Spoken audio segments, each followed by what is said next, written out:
back-end voicemail number, and he knew how to manipulate the voicemail system, dig into the CEO's mailbox, which the CEO didn't use. It was all handled by his assistant.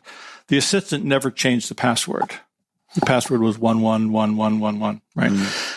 Got into that mailbox, listened to old messages of the CEO, found a message from 6 months before, which was an irate customer just crazy cussing out the CEO.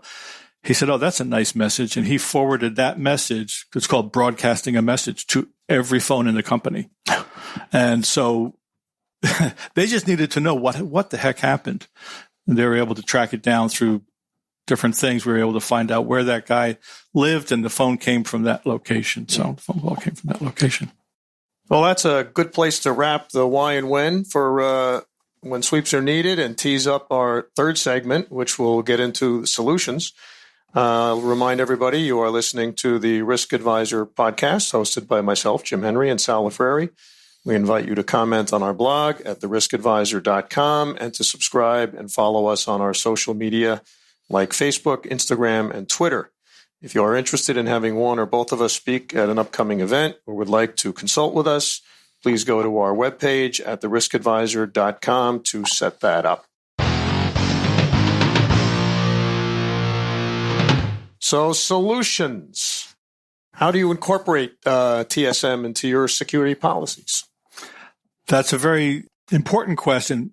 And as I mentioned, we get a lot of phone calls from people they're tasked with trying to add sweeps into their company, and they've never thought about it before or never had to deal with it before. There's a lot of areas to look at. One is understanding the threat that your company faces. What are you guys dealing with? What kind of information is being handled? One of the things that I try to point out is, as important as cybersecurity is to protect the information on your network, on your servers, all of your valuable information began somewhere in a conversation, verbal conversation. That's the start, whether it was a decision that was being made or plans being made or some product being discussed. It all happened initially in a conversation. Where do those conversations take place? You want to try to identify the more sensitive areas in your company. Typically, we're going into the high-profile areas. There may be, the C-suite and the executive boardrooms. There may be some other areas that are equally important, whether it's the legal department, HR department we mentioned. They handle hiring and firing. If someone thinks they're going to lose their job, they may be interested in trying to get an edge by, spying on some others. So that's an important aspect, understanding the nature, the level of your threat, which applies to all parts of security. You want to do a risk assessment. Hence, we're at the Risk Advisor. So, but then you want to look at your facility. Where are the more sensitive areas? What kind of security do you have? And then you can kind of figure out, well, maybe we want to have this done, more often than not. And we encourage conversation with us. If someone has that question, we can help them figure out, maybe start off sweeping the boardrooms and the executive offices, but maybe come back the next time, still do the boardroom, but maybe add a legal office, and then the third time come back, maybe now you add the HR department, just so that in the course of the year, you got the place covered to some degree. And again, as we mentioned, an important part of that is if there is an incident that happens, now you already have a relationship with a professional company who can come in quickly and help you, resolve that. Part of the problem, at least what I see, is that and a lot of times when you're called in to do a sweep, what they want is, here's the room I want sweep the room. And you're okay, but why? You don't need to know why. But we think we got a problem. We could list about 3 problems you got. None of them have to do with bugging. But talk to me. What's the problem? And it's the importance of having that relationship ahead of time, right? That they'll actually share with you. You don't need to know the specifics. I don't need to get from the CEO that, the name of the company that they're looking to buy, but hey, we're in the process of, we just started a merger and acquisition program, or we're just starting a program where we may be acquiring a company.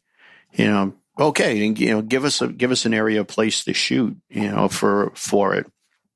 Give us some understanding of it, because we may come in and take a look at it, and in the assessment we may say, you know what, boardroom may not necessarily be the place that we want to do this. Where you really may want to do it is in Janie's office down in research and development, or you may want to have the paralegal who we want to take a harder look at, because that's where most of the information is coming through, and that's where you're most vulnerable. Right. You almost have to go at it from the point of if you were going to do it, if I was going to steal the information from you, how would I do it? Where would you go? Yeah. Yeah. And I mean, how many times everybody wants to start with the CEO, and he's the last guy that's going to know what's going on. In some cases, yeah. And that's an important point. Our clients that we have long-term relationships with, some clients we've dealt with for over 20 years, and others for quite a few years.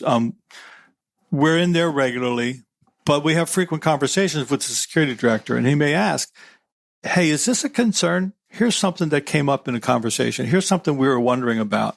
Or, like you said, they may realize, something's going on down in the legal department, or he may get word that somebody was going to be let go, and if we have that kind of relationship, we're already trusted and we can have that conversation. And again, we don't need to know the specifics. We don't care about the name, but generally that, what's happening gives us understanding what's happening gives us an idea of where we should be looking and things like that. Yeah. I'm starting to giggle because when you mentioned, having the conversation with the particular company, how many times has it happened where a company calls you and they think that they're being bugged, and they call you up from the phone that they think they're being bugged on?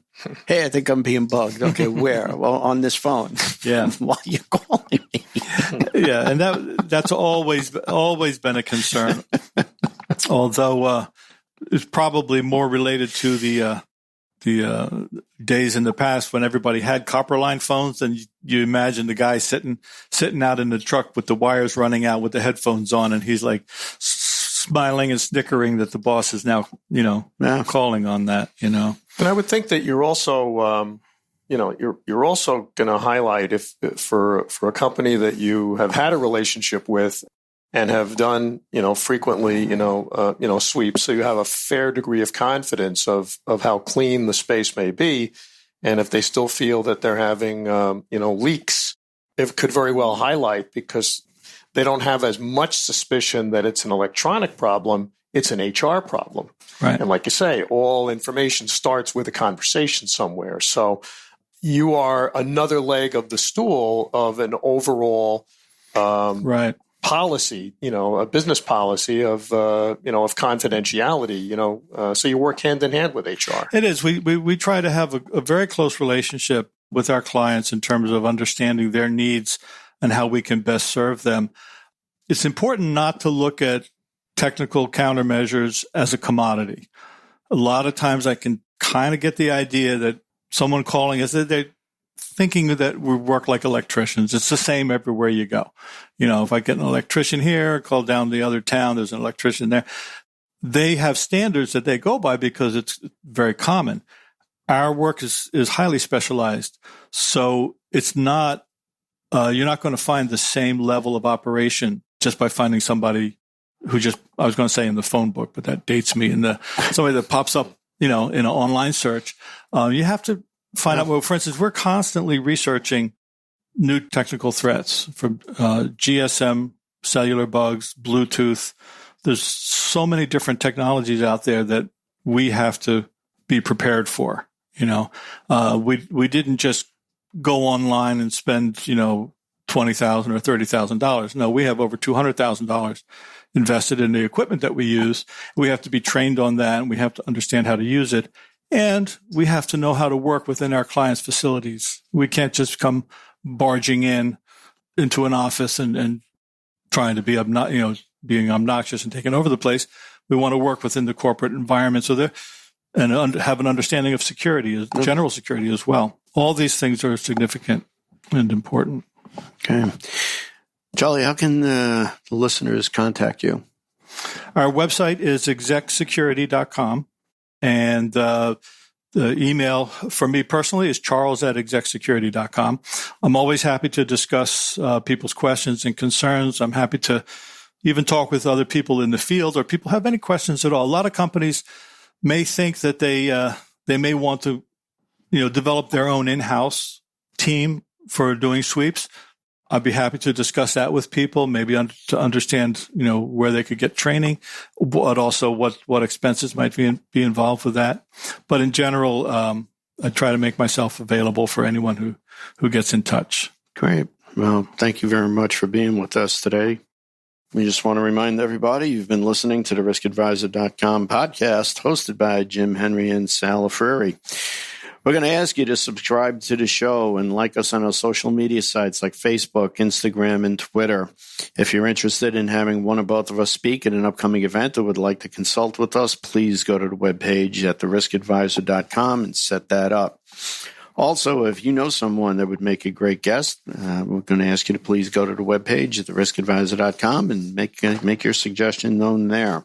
And remember, you can hear the show on your favorite podcast platform, YouTube, and of course, you could stream it at theriskadvisor.com through Spreaker, our platform.